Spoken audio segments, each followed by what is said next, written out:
Well, it's back to basics. But the basics are the real thing. Faith works. 2 words, but we can put it together as faith works or faith works. It sounds like a product. What product would it be if you saw on the packet of something, faith works? A hymn book? Makes you wonder, would it be a food? Oh, food for the soul. So what were you going to say, Leslie? A tablet. A diet pill. Okay. Could be artwork by a lady named Faith. Not bad. Oh dear. But trying to define what faith is can be very challenging at times, so I'll start off with the good old dictionary. 1, a complete trust or confidence in someone or something. Number 2, a strong belief in the doctrine of a religion based on spiritual conviction rather than proof. Look where that's got us. I'm basically, pretty average. And at school, my favourite books were Enid Blyton. The famous 5, the Secret 7, I could read them. Yet trying to read A Tale of Two Cities and others, I wasn't quite ready for them yet. As I got into high school, I was. But we have a couple of Unity children's books here, and one of them is called The Simple Truth. And they put it as 2 Unity ministers, Mr. and Mrs. Jaffola, I can't remember their first names. The Simple Truth. They put it simply as faith is an expectation. Now in the King James Version of the Bible, which is my basic one I always go to, then I check the metaphysical one, but having been brought up on the King James, I can see what it's meant to say. Not all of it, but I'm evolving into seeing a little bit more. Hebrews 11 verse 1. Now faith is the substance of things hoped for, the evidence of things not seen. There's that word substance, being defined as the idea before the form. The divine idea of the underlying reality of all things. There is no limit. Everywhere present.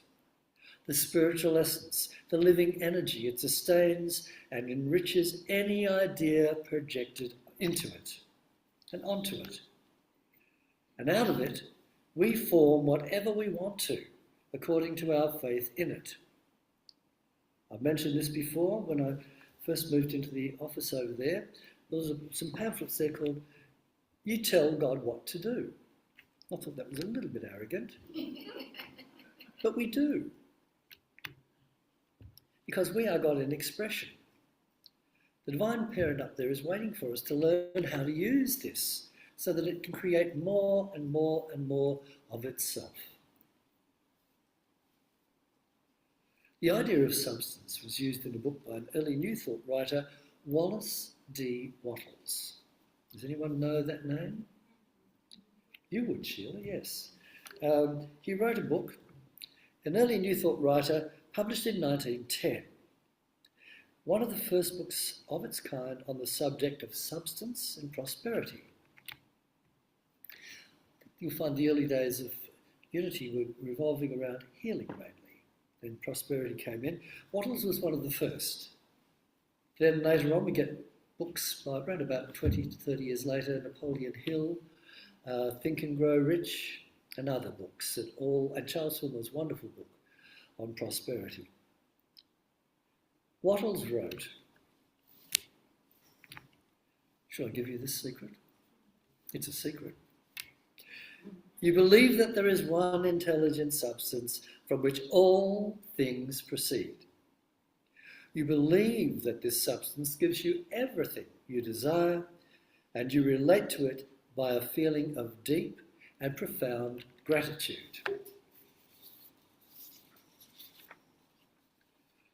So why aren't we all rolling around as billionaires? Some are, and I believe some people are so rich we wouldn't even know they're on earth. So why doesn't it work? Well, we ask ourselves, how strong is our faith? Is it intellectual faith? Has it been tested?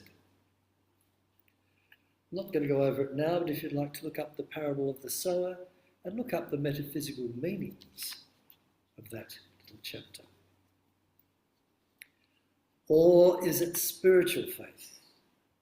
Unfailing assurance. There's an old hymn in the Sankey hymn book, number 873. You'd probably know that when I mention it, Roberta. Blessed Assurance. Do you know that? Yes, it's a wonderful hymn. And I can see all the ladies of the choir singing, Blessed Assurance. But it was uplifting. And the lady, she was just playing an old pedal organ, and the roof lifted. It was wonderful, wonderful words. Now, John Wesley, in 1703 to March 1971, birth and death, was an Anglican minister and evangelist who was the leader of a revival movement within the Church of England called Methodism. Now, the reason there was a little bit of a breakaway was that only the rich people went to church, those big cathedrals. The servants didn't have a chance, hardly ever had days off. So when they did, they didn't go to church, they went to the local community park. And that's where Wesley and others of that ilk chose to preach. Didn't go down too well with the Anglican archbishops and other people around involved in the traditional church at the time, but he did it anyway. Now, already a minister, he only found his blessed assurance through events on a sea trip to the English colonies of America. During this time, a ferocious storm occurred mid-Atlantic, waves breaking out over the decks and splitting the mainsail. Wesley was afraid, but more so he was disturbed because he was afraid. Why? Everyone was terrified, except a small group of people called the Unity of the Brethren, also known as the Moravians. They believed in living a life of simplicity, happiness, unobtrusive, fellowship and service. The storm subsided, and Wesley asked their leader, "Were you not afraid?" "No," he replied, "we are not afraid to die." Then he asked Wesley, "Do you have faith?" Wesley replied, "I do." But he felt they were empty words. They hadn't stood the test when the going got tough. We've all had that experience. Has anyone been in plane turbulence? It's horrible. And I just remember going to Hawaii a few years back, driving along, all happy, all of a sudden the plane went boom, and people are yelling and screaming. The language was foul, and Is that from you, Rev Bill? no, but there was a lady singing "Nearer My God" to thee. I wish she'd shut up. Oh, not now, not now. Anyway, the captain comes on again and says, we didn't expect this. And you look up on the screen, there's water everywhere. And, on the screen, we're in the middle of the Pacific. Anyway, he said, "Very sorry, ladies and gentlemen, we're going to go off course a little bit to see if we can avoid the turbulence." I thought, no, don't do that. Don't go off your course. Never be seen again. Anyway, everyone got back into the routine and boom, it happened again. And it was scary. It was a little bit longer this time. Not exactly like that, but it just went zoom. And my glass of wine, I thought I'd better drink it. Might be my last communion cup. Anyway, all back together, and then they started laughing. I thought, oh, good, we're right. Then it happened again. That stopped the laughter. Well, we sort of got settled down a bit, and the captain comes round, captain over the loudspeaker, and the host people come round offering you, if you'd like a cup of tea or something, and most people wanted something stronger, and that was gladly given. And unfortunately now on Facebook, you have these generated shots of the ocean liners going up against a huge wave. It's enough to stop people travelling. I don't know whether you've seen some of them. There's one there called Plane Hits and Misses. And it's really scary. I don't watch them now. I've got to scroll through to get a few things, but I usually now just am very, very particular about seeing some of these dreadful shots that people are putting up and into the atmosphere for just sensation. And we all know what happens. We have to watch our words. That's one of the main teachings here. Now, the Moravians demonstrated spirituality anchored in the power of spirit.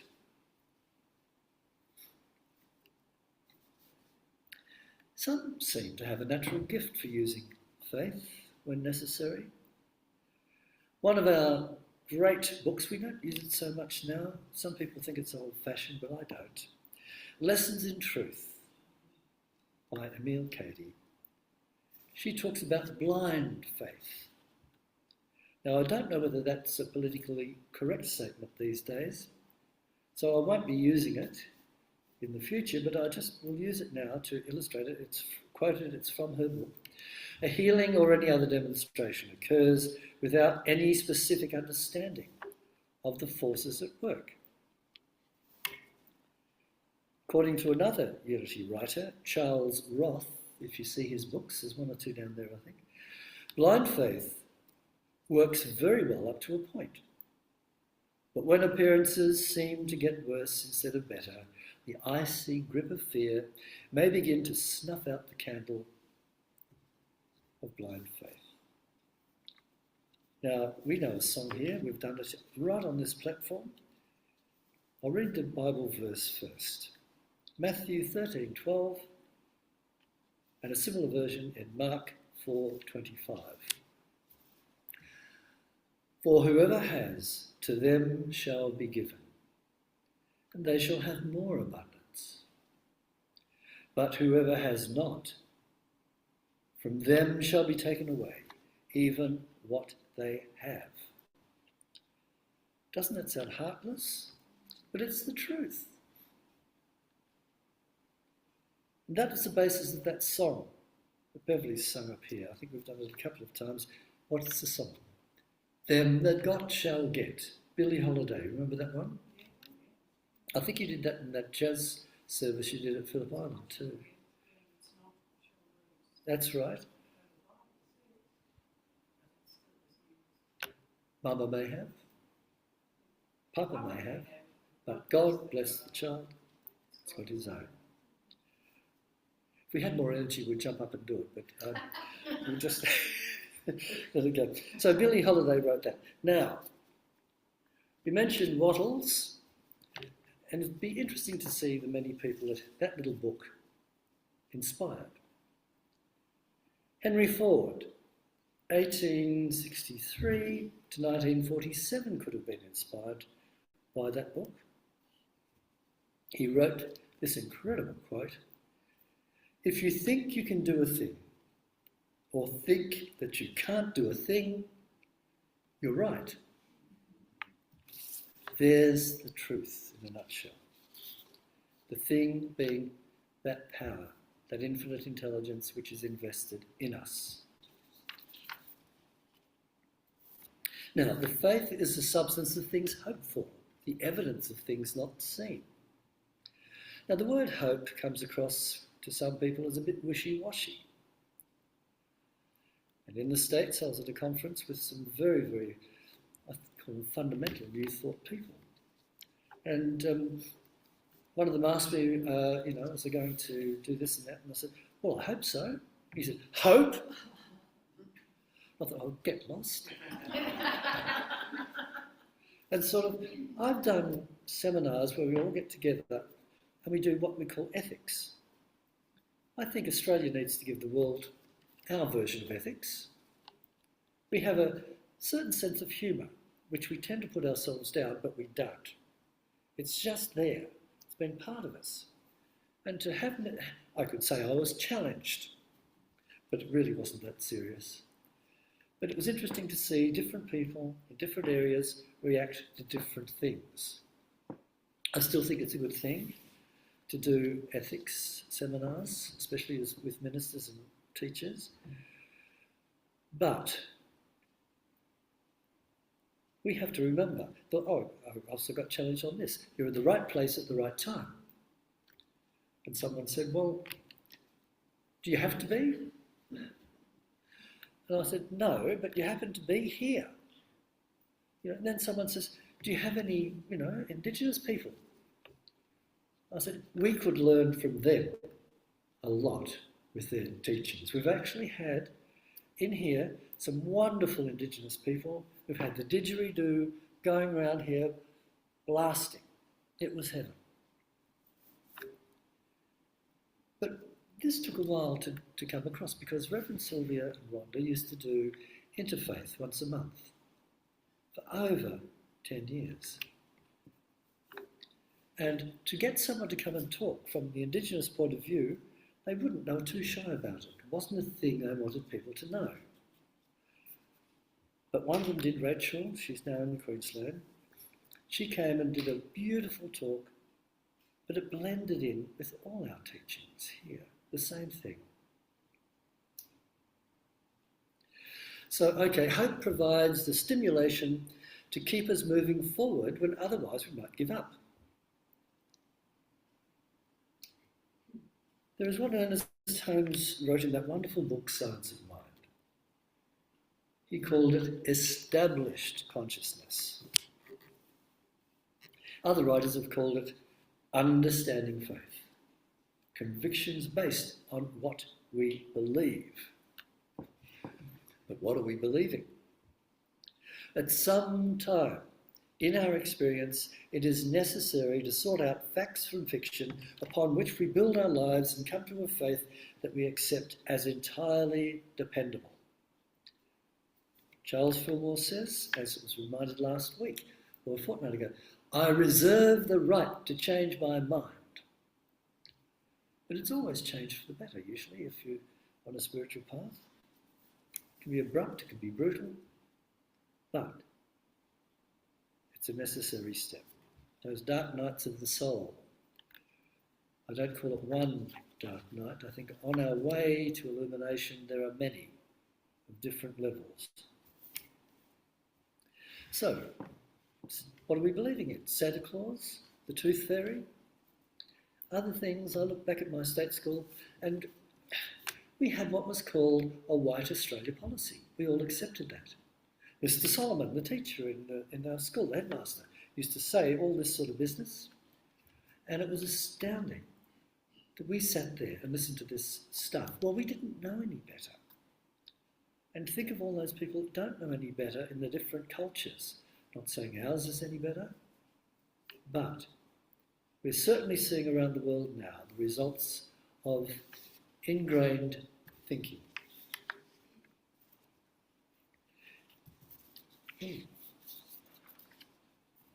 Anyway, I'm going to sum up now. And I think we've all read a few teachings of the Buddha in different books. Buddha said something about faith, but his word was Shada, S-H-A-D-D-H-A, of Sanskrit origin. It doesn't really mean faith. It means confidence. Faith in oneself is needed. A confidence in our own being is needed.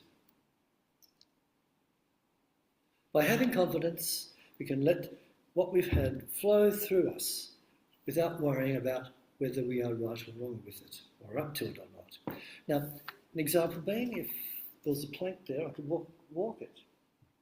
But if it was up between two skyscrapers, and you had to walk across it, wow, You've probably seen that, seen tightrope people. The confidence needed. And same as when we first got on a two-wheeler bike. We had our ups and downs, but we eventually just jumped on it and rode it. And as I have to tell people in my past about learning a musical instrument, you'll get confidence, but you've got to do a little bit of practice. You go through different grades. Some people might want to do grades, so you approach it another way. But the grades are good. They give you an experience of getting that bit right. You might be able to just play a little note like that. Then by grade 5, you can go up because you have the confidence. We've built the confidence through it. Same with our spiritual. Confidence, faith. Now to sum up, I've been speaking to some intellectual wise men, and we've decided to go through the Unity 5 principles. God is absolute good, everywhere present. Now these are the sort of things we sit around the back table, or we used to, and have discussions. They're the thing and the subject of these 5 principles are what is sort of required if you eventually want to apply for membership. We know that God has different names, and that takes up quite a bit of time in our talking. Number 2, we have a spark of divinity within us, the Christ Spirit. Our very essence is of God, therefore we are inherently God. Some say we were born perfect. We are perfect. Well, we are. We were born perfect. But we're now starting to express more and more of that perfection. We create the experiences by the activity of our thinking. Everything in the manifest realm has its beginning in thought. Okay, we're responsible for our own destiny. That's another big one where we sit and talk because we're in the middle of a pea soup of everyone's stuff. Some people are stronger than others with their thoughts, and so we get knocked around a little bit, especially if you're sensitive, and you think, my goodness, where did that come from? But I always stress the fact is that we can control our reaction to it. And we've seen many wonderful examples of that with famous people in the past, which always come up when we quote these things, Gandhi and also Martin Luther King Jr. What they went through was amazing, but it was their attitude to it that kept them going. Number 4, prayer is creative thinking. It heightens the connection with God mind and therefore brings forth wisdom, healing, prosperity, and everything good. And finally, the big one. Knowing and understanding the laws of life, also called truth, is not enough. We must also live it. Live the truth we know. And that isn't easy. We're all at different steps along the way. Our fellow travellers, not only young travellers or people more experienced, but people, when they're children, we're one thing, adults, and then as we move onwards to the 70s onwards, it's a different world again. But we have to remember and appreciate what people are going through before us. Now, it takes time and effort in this world of opposites. These basic principles are here for us to use as a stepping stone to be a fuller expression of that one power. And as we progress upon our soul's journey, whatever that takes us, and we can do it with established faith. And we've got some tools here by regular denials, affirmations, feeling, meditation, and contemplation, going within. We will build a deeper and abiding faith that becomes our anchor at all times. Thank you.